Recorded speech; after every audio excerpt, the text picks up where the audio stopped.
It's Chris. Let's do this. Roundup this week. Tons and tons of money being spent and big stuff to talk about. I wasn't kidding about this week being big. Now, I will say that the funding has not necessarily matched what I was expecting with a couple of these, but still not throwing around just pennies here, folks, either. What do you need to know about these 4 utterly massive projects and a couple of the other smaller ones that are not going to go missed under the radar that I'm going to talk about as well? Cover them all. Let you sort them out, right? Isn't that how it works? Sporting a new bling here, right? T-Fury, in case you can't tell, a little bit of Van Gogh, You Shall Not Pass. That's all I got, because hopefully you're not passing on this, because big stuff, big names. Let's do this. Big advice. Did you honestly think I was going to start anywhere else? Aeon Trespass Odyssey, right? Had a chance to do the demo, had a chance to take a look at the Sins of Hercules, look through the rulebook, see some of the differences, explore some of that, put out the video earlier this week talking about some of the main differences. I mean, this is a preeminent boss battler. I'll put that out there. You may not like this game. If you didn't like it or have any interest in it the first time around, if you didn't have any interest in KDM, Kingdom Death Monster, this isn't going to change your mind. But I'll say it's the best one. It's the best one. I'll put that out there. My word is, that. Do you need both? No, you don't. A couple people, I've heard other people arguing online that yes, you can have both in your collection, and yes, they both. No, I mean, I don't see it. This is a lifestyle game, folks. Unlike all of the other things I'm going to talk about this week, this is the lifestyle game of the week. And so if you have this one, can you spend $650 to have it sit on your shelf with your other lifestyle games that you're not getting played? That's a huge understatement there. Huge price point. Huge cost. Do you want everything? That's what it's going to cost you. I like the white box personally. I know other people don't, but I have no problem with it. What do you want? What do you want? What do you want? Sins right here. It's going to cost you $130. If you want nothing else, if you want standalone, now apparently they say that this is going to be one of 4, sort of segmental sections in this side of things, apparently. But you know what? If you just want to see if this is right for you at all whatsoever, go get this one. That's the big thing I'll say. Just go get this one. I kind of wish that they had broken this up a little bit with some of the pledge levels of just saying, hey, if you just want to get, cycle 1 and pick up cycle 2 or 3 later from our, retail or third printing, again, I think it'd be more palatable to get more people in. But at the same time, in 48 hours, you've got almost $2.25 million raised. You're still doing something right.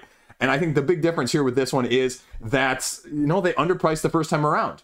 They did, just like KDM. And this is a massive game. It's just whether or not it's for you. Get cycles 1, 2, and 3. Now, down here, this is the 650 one I was talking about. 1, 2, 3, 4, and 5, as well as Sins. So take it for what you will. You haven't seen this show up anywhere in the secondary market. So, and I don't mind that. I don't mind that people aren't trying to mass produce these, because inevitably, I don't think all of this stuff is meant for retail. Take that for what you will. The Fates pledge here. This is the all 4 seasons and yet to be revealed during this campaign. This is the other one that wasn't actually on the preview page that I didn't know about. And you're going to get Fates pledge. 4 seasons. 4 seasons. 12 campaigns. This is just insane. This is just insane amount of content, folks. Do you need all of the other stuff? No, you don't. These individual ones. I love this. The Nessus Theater is an awesome concept. It's an awesome, one-on-one PvP battling type of scenario where you can unlock cool stuff. But do you need either of these with either of these titans here right now? No, you don't whatsoever. Another monster. It's just over the top. Onwards Odyssey. Again, consequences, an epilogue story if you've already finished it somehow. And then Binder, Tuck Box expansion. This is probably one of the biggest quality of life things. So if you're going to get any add-on, you get this one as opposed to the rest. But I didn't even know that these were going to be there. So add-on box, I like that cover a lot better. This is another expansion box. This is just a ton of massive stuff. And so if you're like me and you're looking through this and saying, what else do I need? Well, this is a lot of money for those that thought they were just going to get in with just the Sins of Hercules for, $130 before. And this is the expansion box that you can go through and get luxury tiles that they offered in the Pledge Manager, more luxury tiles. Again, it's fine. Do you like that sort of thing? Do you not? Do you want extra dice? I think the battle mat's probably the other one, big one. I would like a battle mat for this that I don't have to fold up, because the sides of the folding gets a little bit tedious. You get some little raised edges, if you know what I'm talking about, but the battle mats are the ones I would go for. The God forms, you don't need those, but those are nice. And everything else is out there. There's a ton of stuff that they're going to be revealing as well with these other seasons. You don't need it all. You don't. And if you're going to be a completionist, this one's going to cost you. Now, they have some stretch goals here, which I'm a little surprised by, but I have no problem with it. But the stretch goals, to be completely transparent here, I mean, none of these are going to be the make it or break it for you. You're either going to get this because you love it, you're going to get this because you want it, or you're not going to be swayed by stretch goals in this one. Because again, like I said, it's not going to be swayed because it's not going to be widely available in the first place. So take it for what you will. Unlocks, I mean, it's just a solid concept. But the biggest thing is you're playing with 4 characters. And can you play with 4 characters? I played this game almost exclusively solo right now. Sprawling, epic campaign, narrative-ish. There's some narrative. That's probably my biggest criticism of Sins, is they're going more narrative, but they're giving you more asymmetry rather than choosing some of the stuff yourself, which, again, blessing, curse, depending on how you feel about it.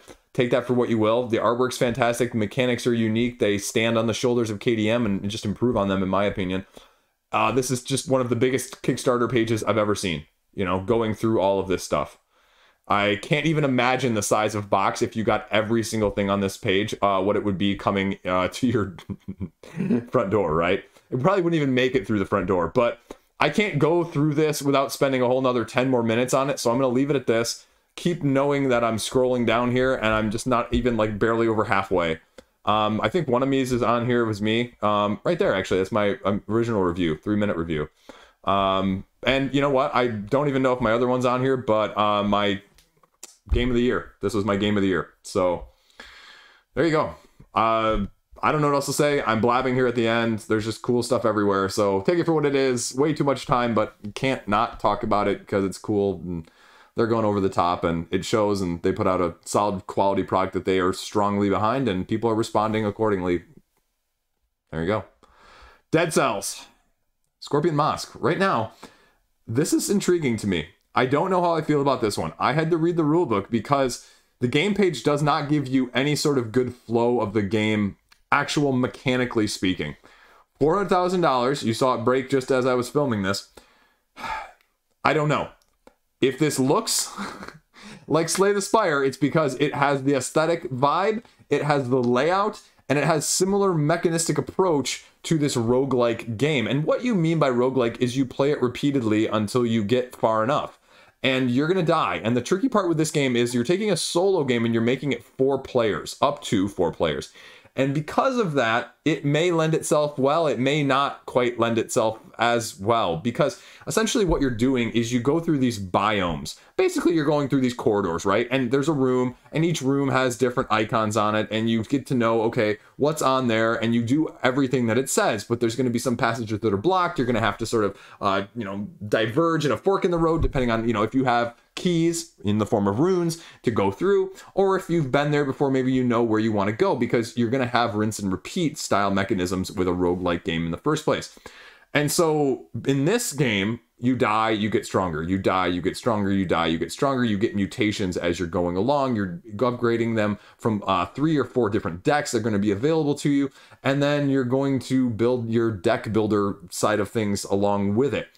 The tricky part is you're building these biomes, and so they're randomly laid out, as you can see here, which this picture actually does a much better job than the rulebook, because the rulebook gives it just sort of almost as a linear picture. But you're going to be choosing, a la Slay the Spire, your route. You go until you can't go, or, this is the tricky part, you go until one person dies in your group. Not everybody, one person, and then the whole round resets. Now, they say you start off at the beginning of the same one, but eventually you'll start off with a new area, and they don't quite clearly explain some of that, but it's apparently just going to be explained as the game goes on in the first place. You have 4 characters to choose from, and essentially what you're doing is you take all of the iconography that's in one of these biome areas and you just act it out, and some of those are going to be bad guys. And the bad guys get lined up from left to right, and you have round markers on each of your cards as well as the bad guy cards, because battles are fought over 4 rounds. And so if you have an icon on that round on the card you play, well, then you do that action. But if you don't, then you don't do anything that round. And bad guys similarly do the same thing, only they have attacks or actions almost on every single round. And if you get to round 4, essentially, you don't really win the battle at all whatsoever. You have loot different things that are going to be available. You're looting off the enemies if you kill them, but you actually have to take a separate loot action when you do the battle itself in the first place, because you'll be drawing treasure cards at the beginning of some of these battles, in addition to what they may give you when you defeat them. Now, the interesting thing, the thing that you are seeing a departure from here compared to Slay the Spire, is there's a standard edition, there's a deluxe edition. Okay, no big deal, Chris. But some of the stretch goals they've already said are exclusive if we actually run down here and get to them. We haven't seen all of what's going to be in this collector's pledge yet. Big miniatures, we know that. Double-sided boards. I'm kind of irritated that the double-layered board is only deluxe, because with a token-based system like this that you're going to be doing because you're going to upgrade these skills, that's going to be kind of annoying to have things sliding around. So that's a quality of life measure. Tuck boxes, sure. Deluxe components, sure. But then they've got a little bit of the daily unreveals that you're going to be getting here as well. And this is what I was talking about here. The Penchaku Kickstarter exclusive card. Now, I mean, again, if it's like a promo pack of like 10 cards, who cares? But we have yet to see how much is going to be there. The add-ons, a little bit of crystalline, pre-painted miniatures, sleeves. Okay, whatever. You don't care about that stuff. But that's the basic gist. You really need to read the rulebook, because it doesn't give you the actual mechanics of how you're doing damage across the board here. But these arrows, again, also play a very big role, because you're going to be assigning damage based on the arrow location. You're going to be ordering enemies based on the hero location or the arrow location. And you're just going to be rinsing and repeating. Now, the interesting thing, I'm sure I'm reading this wrong in the rulebook, but they say that there are cards that are having a certain icon on them in each of these decks. And you're not actually supposed to shuffle, which makes me concerned, because you pay 2 of these little regenerative tokens to get a card. But my read through of the rules, which again I have to think is wrong, is that the deck order is always the same. And if the deck order is always the same, like big reset, right? You can do half a dozen rounds, if you will, you know, meaning you die, you go, you die, you go, you die, you go, like half a dozen of those. But if you ever did a big reset, those mutation decks are going to be in the exact same order. And that's, I don't know. I mean, obviously you're preventing power creep too quickly if they're all random and you have ones that are stronger than the other. But I'm not sure how I feel about that, as just something I noted when I was reading through the rulebook. Bosses, as you get stronger, they're going to have their own unique mechanics. You're going to have to be preparing for them. But like that's also like a save point situation where you complete some biomes or you complete the boss. So there's a dedicated solo mode, but it uses a companion. You get this companion Serenade, and you can upgrade it, and Serenade can get knocked out, but if you get knocked out, well, that doesn't necessarily end things. Rulebook is there. Tabletopia, I was a little disappointed. I kind of wanted to see if there was a demo of this, but they told me there were none sitting over here in North America still, so, which was a shame. I really wanted to try this one out hands-on, but oh well. Plenty of video, though. North America, Europe, French, language, everything, English, whatever you want, it's out there. Shipping is going to be what it's going to be, but, I mean, I could go either way on this one right now. I want to see what the unlocks are. I want to see if they've got any other expansion stuff in store for us. I kind of can go either way. Just like with Slay the Spire, this one's going to be down to the last minute, and that's why you need to check it out as it comes to a close, not necessarily right now. Speaking of things, Apex Legends. This is the one that I'm really mystified by, right? It's funded, which is great. At the same time, I looked at this and I said, why isn't this funded more? This has the video game IP translation port. This has the, you know, team-ish battle, miniature-driven combat that tons of people love. I just also wonder, like, if Siege 6 is too close to people's minds right now, because, I mean, this is probably the closest thing tabletop-wise to Siege 6, even though I know you guys are going to go in the comment section, it's not like anything like Siege 6, Chris. Well, it is and it isn't, because it's team-based skirmish on a map, right? And so that's the big comparison. Now, again, I didn't get the best sense off this page, so if you really want, I actually watched Paul Grogan's video, and he does a great job of explaining this one to really get the nuance of some of the battling, because all you're doing is taking out the other team, but you get 2 actions per turn to do whatever you want, move, attack, and position yourself accordingly. And you have this 3D terrain that is completely modular, and that's maybe the biggest make it or break it. How do you feel about that? Is that going to be too much of a teardown setup? Is it going to be too minutia? Now, the appearance of the prototype stuff seems very, not flimsy, but flexible, because it's very easy to set up. And that's what I would hope it does as well later on. But I also worry about it, you know, holding up with some of the miniature stuff.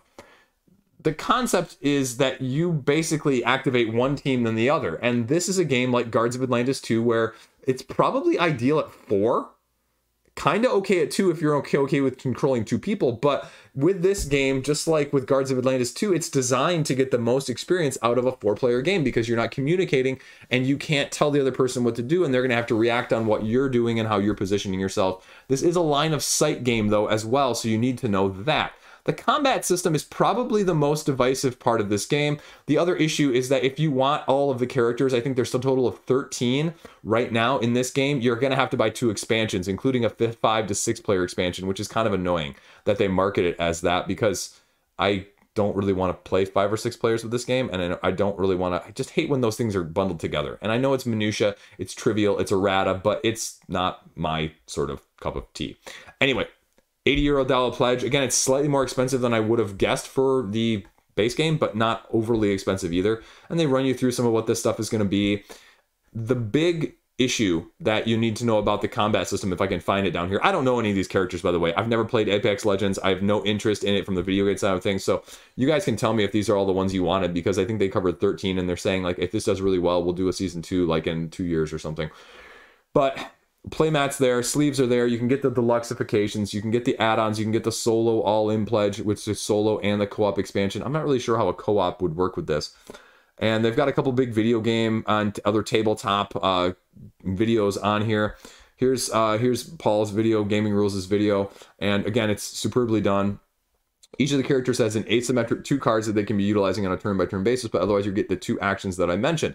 At the beginning of the game, you're drawing tokens, and tokens allow you to upgrade either parts of your weapons. They're going to be ammo for your weapons, they're going to be shields, they're going to be helmets for you that you're going to be subbing in and out, that are also going to determine the amount of health that you have in addition to the base amount of health, because your shield is going to be the thing that's knocked out first. The issue that I can see a lot of people having, and if I can find it down here with the gameplay, is the attack iconography here. So what you do is, with this GIF right here, GIF, you have your weapon, and your weapon has an optimal range. And if you play an optimal range, it determines where on this draw board you get to draw these cards. And what I mean by that is everything from like plus 15 to minus 15 or so on this little arrangement. And where you place the cards are depends on how your scope is and what your range is, and if it's optimal. If it's optimal, you get up the pluses. If it's less than optimal, it gets negative, and then you skip a space as you're going down. So what you do though is you just draw 2 or 3 cards, and those are your bullets that you're shooting, and they get placed on these spots, and you might just draw not a very good card for the shot, and that kind of goes to the randomness, but it also kind of could be very irritating as someone who tactically maneuvers and outmaneuvers your opponent, and then you miss on your shot because of a random number card draw being in the wrong slot. So yes, there's ways to mitigate the numbers that you need to hit. Yes, there's ways to mitigate where it is on the board. But I can see that being frustrated if you're looking for more of a perfect information style, shoot 'em up attack style game. But I think it's clever enough. The problem though is, because like I said, I think it's a peak 4-person game. If you're not this niche audience, I don't think it's going to appeal to you. Yeah, there's a couple other gameplay modes, deathmatch, battle royale, cooperative. I mean, yeah, but I don't know. And so maybe it's some of that stuff. Maybe it's the wear and tear of just getting over this and having too many miniature games for $250. I have no idea. They're going to do some stretch goals here. They say when it's funded, so we should see those soon. I have no idea. I have no idea why this one isn't doing any better than it is. I can only think that either it's associated because it's too close to Siege 6, or there's some fatigue or something else. Again, I don't think the price point is bad. It's slightly more than I would have guessed, but at the same time, not really. So take it for what you will. Let me know your thoughts on this one. I'd be intrigued to see what people think and why they're not backing this one. Now, the last up of the big 4 this week, we're talking about Monster Hunter World Iceborne. Last up of the big 4 launching, but it's already surpassed 2 of the other ones, and I have to wonder if this IP is just a little bit stronger on the board game scene of things. This is probably one of the better rated Steamforged games, and the criticisms and the critiques are out there and the pros and cons. And this is going to be a new addition, a standalone expansion in the Iceborne saga of things. 1 to 4 players where you're hunting monsters over a quest-based scenario campaign, trying to defeat a certain level monster before the end of the campaign. You're going to get 4 hunters in the base game along with 4 different monsters. There's only 2 different pledge levels though with this one, and it's going to have a little bit more exclusives, and it's like 80 and 160 bucks. So that's going to be the difference. There's going to be more monsters that you can have in the core game here, I believe, as well as sort of a turf war mode, which is the other new mode that you can get as a existing backer. I believe it is to incorporate some of the stuff from the first time around to mix and match, if you will. The turf war mode being that if you're fighting a monster, there's a chance of another monster coming in and having two monsters to fight at once, or the monsters will fight each other, something along those lines. $81 core here, 750 cards. That's a ton of cards, by the way.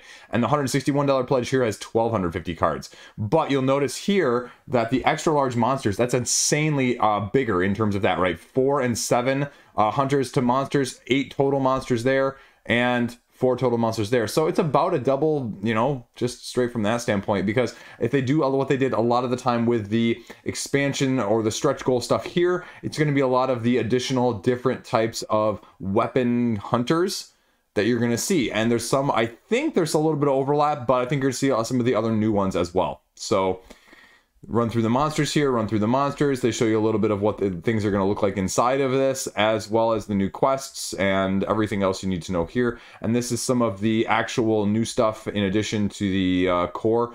And then you get the exclusive unlocks here that we're going to see. And we're going to see if it's more than just the alternative sculpts, which was the majority of it last time. But it's too early to tell. So this is one of those where you hit remind me and see it in a week and a half, right? Try it out online, Tabletopia already. Rulebooks, I've read it through. It's relatively intuitive. The big positive of Monster Hunter, they said, is the hunters. The hunters, the combo, the stamina action, where you have these cards that are going to be going across and you're filling up your stamina. The more cards that are in your tableau, the more combinations that you can do. But as your stamina increases, you have less cards to put out there, and you can only return so many of them each and every round. So how do you feel about that? Is it going to be what you're looking for or not? You know, check it out if you want. Bunch of reviews here already, and you can check it out if these are of any interest to you. And we're going to see where it goes from here. Criticisms right now on Burning Beef, the original one, are that the monsters themselves aren't terribly unique. The AI system is not terribly advanced, and the deck that they use is pretty static. And so, you know, I guess that's kind of akin to the video game. How much do you want your enemy reacting to you? Because apparently that's one of the things that people found to be a little bit lacking. There wasn't much of a response. It was just rote and repeat of, this is what the monster does, this is what the monster does, this is what the monster does. Monster doesn't necessarily react to what you're doing in addition. So how simple or complex do you want a game like this? So it's going to be what's going to be. They go more of an exclusive. They don't go relatively wide distribution at all. They do their retail store, and some of this stuff, whoa, view out there. Some of this stuff is available at retail in their retail shop, and some of it isn't. So take it for what you will. Like I said, just those 2 pledge levels. I mean, I wouldn't be surprised if you see a little deluxification between now and the end of the campaign either, but that's kind of what they've done similarly with their other campaigns. So take it for what you will. Now, I just had this video come out yesterday as well, Evolution: Another World from Crowd D Games. It's just a solid family filler, modular-esque game. And I said this in my video, the core of it isn't probably going to give you the long-term replayability. And so if you're looking at this one, I believe that the pledge levels here, not the retail one here, but the special edition, it's going to get you the additional content, and you need the additional content. That was my biggest criticism of this, because some of the traits aren't as wide-reaching, because some of the modularity is going to offer some long-term variability. Again, not that, like, I'm saying it needs to be, like, completely different every time replayable, but I could see it being a little bit samey after a couple plays of the traits that you're going to be giving to these creatures as you upgrade them. And you play a card and you upgrade your creature, and your cards and your traits are going to be some take that, they're going to be some defensive, they're going to be some special action modifiers. There's a quote from me on here as well in addition, somewhere down here.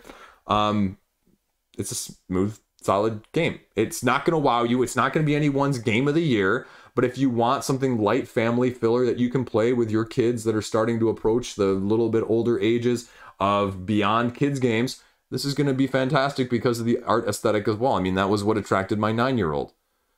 You know, so if you want something like that, it's going to stand the test of the time. But, you know, if you're looking for your game group, yeah, it's probably not going to have the depth or the legs that you're going to be looking for. So the real thing that you need to know is what is the actual modular content down here, because essentially what you're doing is you have all of these different 4x4s. And the nice thing about this is they're double-sided. So you flip them around from top to bottom and you can get a different trait, 2 different traits on one card. Love that. You're just upgrading 3 of these creatures to their full potential, because on the back side of these cards are the creatures themselves. They each need about 4 energy to evolve them into their final form, and then if you get 3 evolved, you win.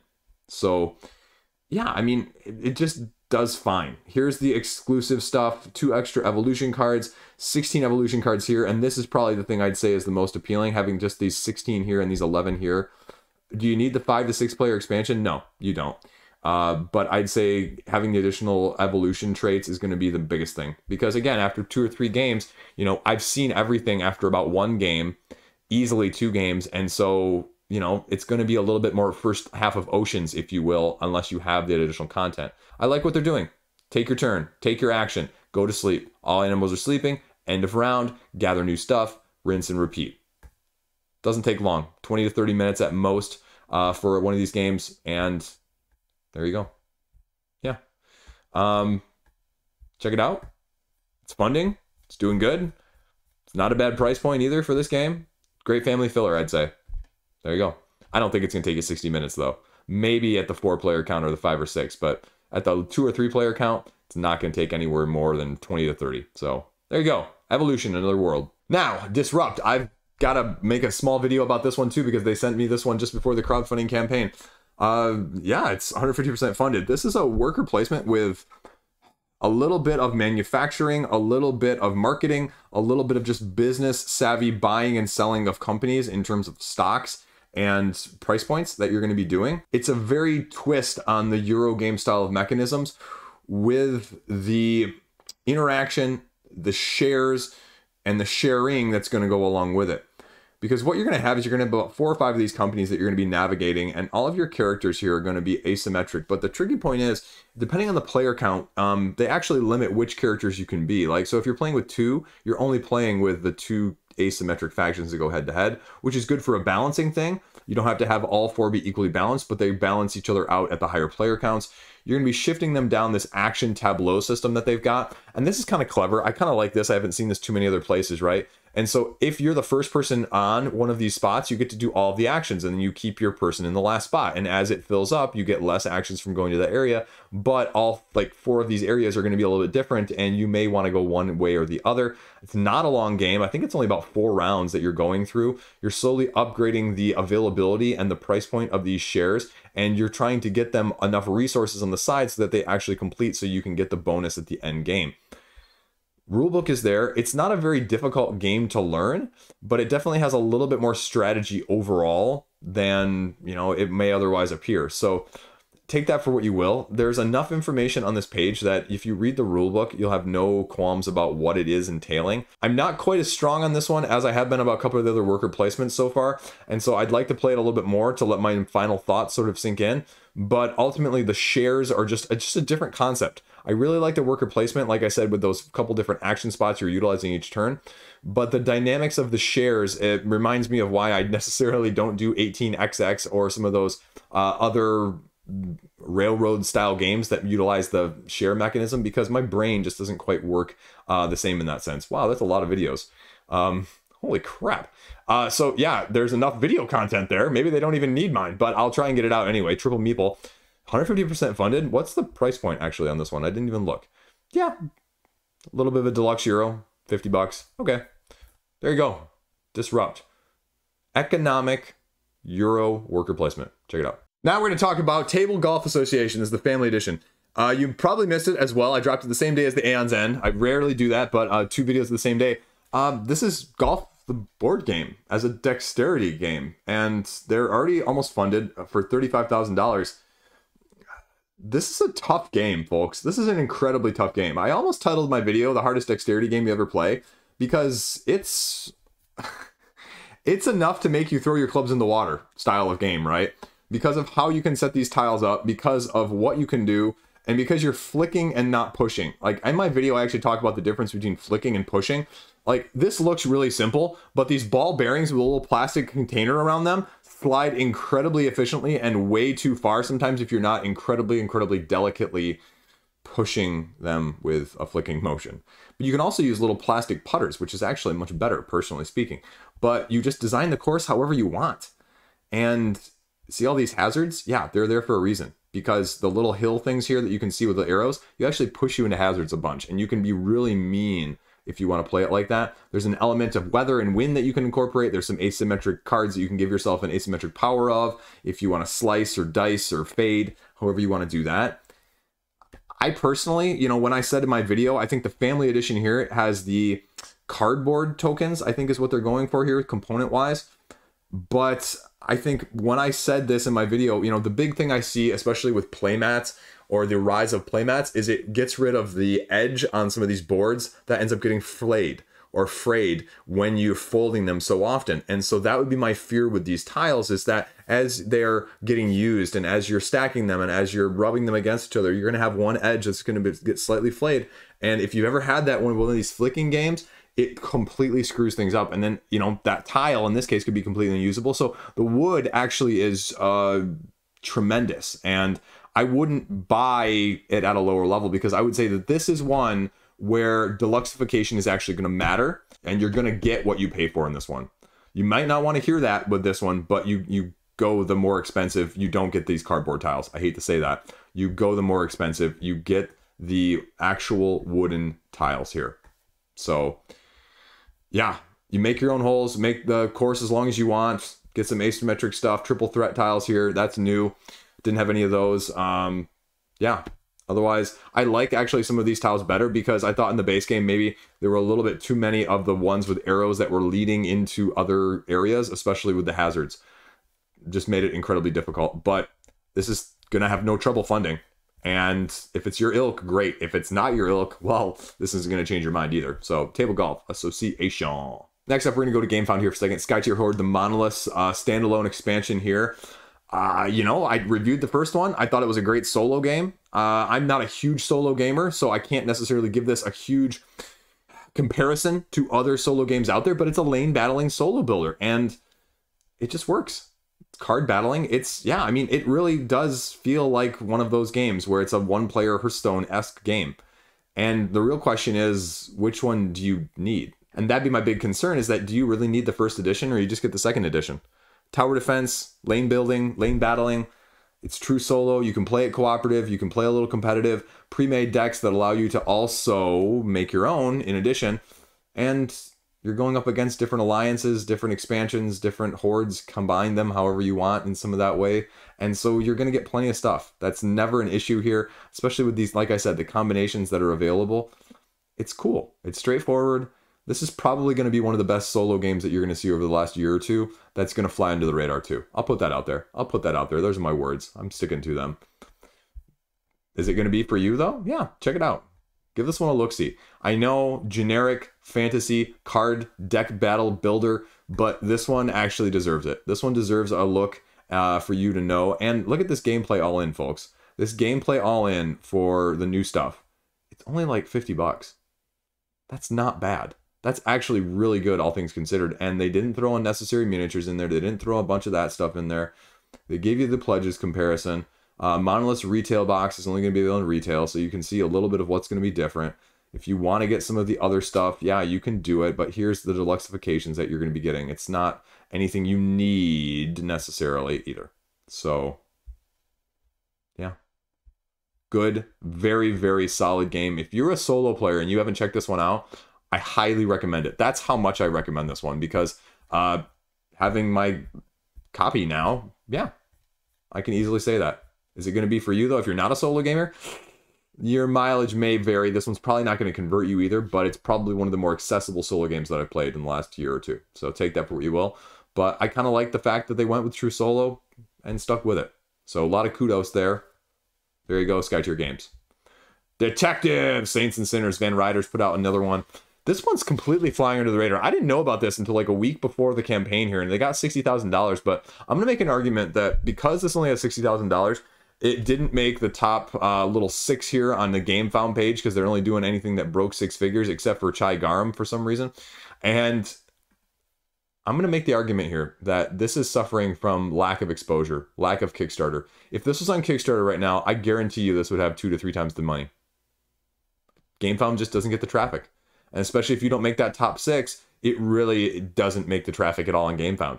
Unless you knew this was launching, you know, and again, even as someone who does these videos, scouring the interwebs for this information, I didn't know until a week in advance. So more of a good thing. People love this fantastic detective-based system, and there's more crime-solving goodness with new cases. 3 new cases that you can go through. Now, I don't see here, as someone who's just glancing at this page for the first time, is this standalone or is it not? Because it doesn't actually say. It just says 3 cases. So I don't know. Would you get both? Would you get both of these here? I mean, you know, this is not too bad either. What is this? New expansion without the cloak and dagger. All 3 cases here, all 3 cases there. If you want everything there, woo, that's... So is there not just, you get either the saint or the sinner? So they have different boxes? Okay, no, you're just getting the saints and the sinners with additional 3 cases. Okay, so that's actually, what, 9 cases then, if I'm reading that right then? Because if you get each of them separately, if you already own the single case ones, you can buy them separately here for $60. Okay. Here's all the individual pledges. $90 though, that seems expensive for the base game. Additional cases, additional cases. Again, these aren't my ilk. I have no qualms about saying these. These are not my thing. Too random. Too, I just don't feel like I'm ever giving enough direction. I feel like I'm starting to guess when it should be like more logical and more deduction based. So if you like this, I mean, apparently this is one of the best systems. Everyone up there at the top says, you know, awesome, awesome, awesome. Take their word for it because I don't have a clue. But if you're looking for something like detective style wise, I mean, yeah, I mean, this seems like to be the preeminent one out there. And if all those other people are saying that it's this good, then it probably is. Now, whether or not it's for you, and if you're like me and you're not a big detective, like mystery solver on this, which is ironic because that's about all I watch on, you know, TV and movie and, you know, show wise. Ben Ryder putting out good solo games. Solo game masquerading as a little bit of a multiplayer game, but this is going to be best solo probably as well too with the mysteries. Is it better than the other stuff out there? Probably. Why isn't it getting more money? No freaking clue. 60 grand. We'll see where it goes. I'm just going to cover this one briefly. Giant freaking silicone dice. They sent me an email. I totally forgot about it. It totally like passed through. I missed it. And then I just found it the other day when I was looking at this. Just massive, massive dice that you chuck at each other and that you can throw at each other and use for just rolling dice. So you want huge, massive silicone dice? Go for it. Mini Flocks. Again, this one's funded. Flicking, dexterity, soccer-esque game, only with poles in the center. I've seen this one before. I feel like this was on crowdfunding before. You know, based on the 5 created over here, I'm going to guess that I was right. And it's just designed to simulate soccer. Pick up a card, flip to see who starts, and kick from there, and you just kind of go. So, this is cool. This is cool. This is cool. I don't know if I buy it. Like, I have Classic, and Classic is hard enough to get to the table enough with the kids. This would just be like pure chaos with the kids. There'd be no skill or no strategy. What's the price point for something like this, though? Oh, that's actually not bad at all. I was expecting this to be like, you know, $90 or $100, and 60? Not too bad. Now, I'm not sure I'd ever get the mini, but, well, I wasn't planning on this, but remind me... That's the last thing I need to do. Early bird. Uh-oh. Early bird. I better get in on that. Oh, that's for the mini one. Never mind. Is there an early bird for the super early bird? Super early birds. We just had this conversation in the comment section the other day, too, about early birds and, you know, how much are early birds to turn on, how much are early birds to turn off. Can I get the super early? No, the super early bird. So where's the regular version? There's no early bird for the regular version. There's no version for the other version. It's just all the minis. What is going on? Can I not get the regular version here at all? Doesn't look like it. That's not great. Can you get it as an add-on? Apparently not. I'm really confused. I want the big one. Oh. Sad puppy noises. Well, I'll text them, email them, and comment, pledge, whatever. You know, I'll go to the comment section and ask them. They got any FAQs here? Ooh, they do, the FAQ. Let's go check this out. Well, here on the FAQ, they say, well, if you want a reward that doesn't exist, email them and just kind of see what you can do. Is it for me? Let's see what they say. If you have fun with your family and friends and you like fun, you should get this. How long does it take? 10 minutes. Yeah. Well, I'm tempted. I'm going to go watch some gameplay video after this. There you go. Next up, Sigil. Almost 10 grand as well as a strategy abstract game using magical spells. This one has me a little bit... trouble wrapping my mind around originally as I had to read the rulebook, but I would argue that this is one of the more clever... definitely different abstract style games. So what you've got is 15 different spells. They're going to be a combination of 9 different spots on this board that you're going to be placing them in, and you have to control a majority. And it's weird because it's going to just say you need to control a 3 majority, but the tricky part is in order to cast these spells, you're actually going to have to lose some of yours on the board, which you go, well, Chris, doesn't make any sense. I'm automatically going to be down, but then the way you get back up is the use of those spells in order to push people's out of the way, get them off the board, or help mitigate board changes in the first place. The more spells you control, the less pieces you actually lose when you cast them in the first place. So that's the tricky point of you need to have a bunch controlled before you can even start casting, and you're going to be just moving them around adjacent to ones that are already down. and pushing other people's if they're in your way where you want to go. But if they can't go anywhere when you push them, then they're actually taken off the board. Otherwise, they just go to a new location. There you go. That's the basic of the game. Now, they don't go through all the spells in the rulebook, and that's probably the biggest criticism I can say. But this looks like an incredibly solid abstract game if you have any interest in it. So, again, this is probably one of my other sleeper picks of the week in addition. So, Sigil, check it out. Looks great. Pine Island Games doing a good job killing it here on crowdfunding again. So we're going to go over to Uncharted Stars. This one launched at the very end of last week. When I'm covering it this week, I didn't want to forget about it. Scott Alm's roll and write style of game. Spacefaring, Star Trek-esque adjacent, thematically incorporating. You got your red shirts, you got your spacefaring Trekkies, and you're just hiring your best crew and exploring the galaxy as much as you can. Explore rows and columns to get the bonuses, and go until, you know, the game ends. €5 is what it's going to cost you right now. I have no idea. This is, you know, one that you could easily get a lot of play out of, but it appears that there's only one map. Unless they hit the stretch goals here, they're not going to have more than one map. So that'd be my only thing. Like a couple of these other ones that we've seen recently with like Voyages and Aquamarine and a couple of the other ones, you know, you're already getting a couple maps to go along with it. And maybe I'm wrong and you're getting a couple maps in the first place here. Let's see, you know, yeah, just one, it looks like, at least according to the pledge level. Also though, are you going to play this? I mean, even if the price is cheap, I say this all the time at retail. I see people selling things on the secondary market. Just because it's cheap doesn't mean you should buy it. Just because it's cheap, it's going to sit in your collection just as much as anything else that's expensive, right? Just because it's cheap doesn't mean you're going to get it played any easier. So that's really the question with something like this. I mean, $5,000, it's doing fine. Do you want it? Do you want to print and play yourself? Do you want to laminate it like I do? If you do, check it out. Next up, Ninth Circle, 2 to 5 player, take that area control game. Relatively straightforward. You've got the ninth circle here, and then you put an eighth circle filled with different modular realms around it. You blindly, in the sense that you're blindly doing it compared to what other people are doing, you're moving your minions from one area to the next, and then the next portion of things, you look and see who's got the most area control in each of those sections. If you have the most area control in any of those sections, then you get to activate the power. The activating the power is going to allow you to do some take that. It's going to allow you to mitigate and maneuver to outdo your opponents, as well as to gain the end game scoring points. And you go until someone gets 25 victory points, or you go until the end of the game and the head demon boss is sick of you guys not being able to decide who's the winner, and the game just ends. So I think that could be a little anticlimactic, but it seems to be a relatively straightforward, fast area control style game. So if you're looking for something along those lines, the rulebook is an easy read. It's for $60, a little bit more than I would have expected here. They actually say, you know, with some of the modulars, especially at the lower player counts, don't use this one, or only use this one over 4. So they mentioned that in the rulebook as well. And it seems to be a little bit more just deluxified. A little bit of stretch goal stuff here as well. So a little bit of upgrades. So yeah, it's deluxifications, and we'll see what these unlocks do, because they look like they're based on the day. That's it. That's everything. Ninth Circle.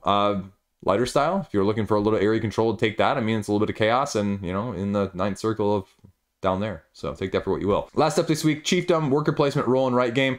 It basically takes your combinatorial roll and write system, where you're rolling 3 dice, choosing 2 dice to use as what type of drawing you're actually going to put down, and then the other single die is going to be the thing that determines the shape, if you will. So here you can see an example when I pull up the rule book. Again, the number of the die determining the shape, and then the placement rules, you know, go until everybody can't play one of the shapes of the dice. And the worker placement aspect of this is, as you can see, you're putting down individual actions of each of these. They're going to be drawn in by separate areas. But you're also going to be putting people down. And people, next to other specific parts, are going to do worker placement actions, which are going to allow you to score additional points. And you've got a variety of things here: woodworking, building, fishing, and then they score accordingly with all of this other stuff. So this is what your board looks like at the end. Yeah, just simple roll and write with a little bit of worker placement twist. I think it's €5, I think, right now. €3, actually, for the game. Print and play, laminate it, do it up. There you go, Chiefdom. Sorry. I forgot. Over on GameFound here, we have Button Shy's reprint campaign. They're reprinting a bunch of the stuff from their past catalog. $30,000. Never fails to confund, never fails to do really well. People really like their small lifestyle in the exact opposite way. Small box, small pocket games. Now, I will say a couple of the ones I have. The rule books, you know, I like the gimmick that they're going for, but inevitably the rule books always leave me a little bit wanting and a little bit looking up stuff. I just wish there was a little bit more information sometimes. Some of the errata, some of the clarifications just aren't in the rule books because they're trying to be so small box. And I don't mind that either. And a lot of these, especially the ones listed here, they have a good pedigree, and a lot of people like those ones as well. A lot of these are just solo games, and if you're a solo gamer, they are one of the preeminent game companies out there. So take it for what you will, get whatever ones you want here. and give them a look-see. Now we're done. So what do you think? That was it, right? Enough Aeon Trespass Odyssey, enough Dead Cells, enough Apex Legends, Monster Hunter. You know, at least 2 of those I'll put out a separate video of should you back on, because we have to talk about Aeon Trespass Odyssey again. I mean, I just can't not talk about it. And probably Dead Cells as well. Maybe Apex Legends. Probably not Monster Hunter, because there's just not as much content right now for it. But there was a little bit of kerfuffling with some feathers and Steamforged online today, the day I'm filming this. And so we'll kind of see where that goes too. I mean, just some concerns raised by a few board game websites elsewhere, and Reddit, of course, catastrophizes. So take it for what you will. But that's it. Other than that, Kid had archery tonight as well. Kid killed it. He's horribly inconsistent, right? But they take 3 arrows and they shoot all 3 of those arrows at the target tonight. And each week they're progressive, right? But I mean, he's the youngest almost in there. It's like 9 to adult, and we didn't think it was going to be that way. I think I said that previously in one of the other videos, if you're paying attention to this part of the video, which not many of you are, like half a dozen at this point. But they take 3 arrows, they shoot them at the target. Now, if you got it in the center, that goes blue, red, yellow. So yellow's at the center.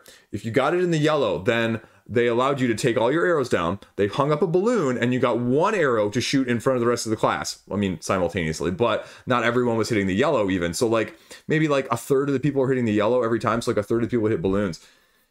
My kid hit the balloon twice on just the 1 arrow shot. The second time, I got it on video.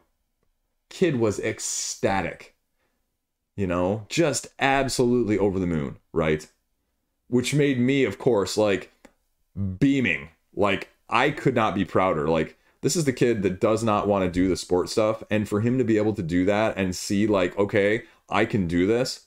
You know, if you have kids, you know what I'm talking about right now. Like, I'm pulling the heartstrings. You know, I'm not going to get all misty-eyed on you because I'm not going to talk about it that much. But this meant probably almost more to me than it did to him. So, just a great night. Just a great freaking night. Can't get a smile off my face at the thing. Like, I'm just sitting there smiling. And I'm not a big smiler either, folks. Like, in my videos, I'm not like, ha, ha, ha, ha, ha. That's why all my thumbnails are all me frowning facing. But it's a good night. It's a good night. Got to share it with somebody, right? So, have a great freaking day. Thanks for tuning in. Thanks for watching. Thanks for supporting me, guys. Stay classy. See you around. It was awesome.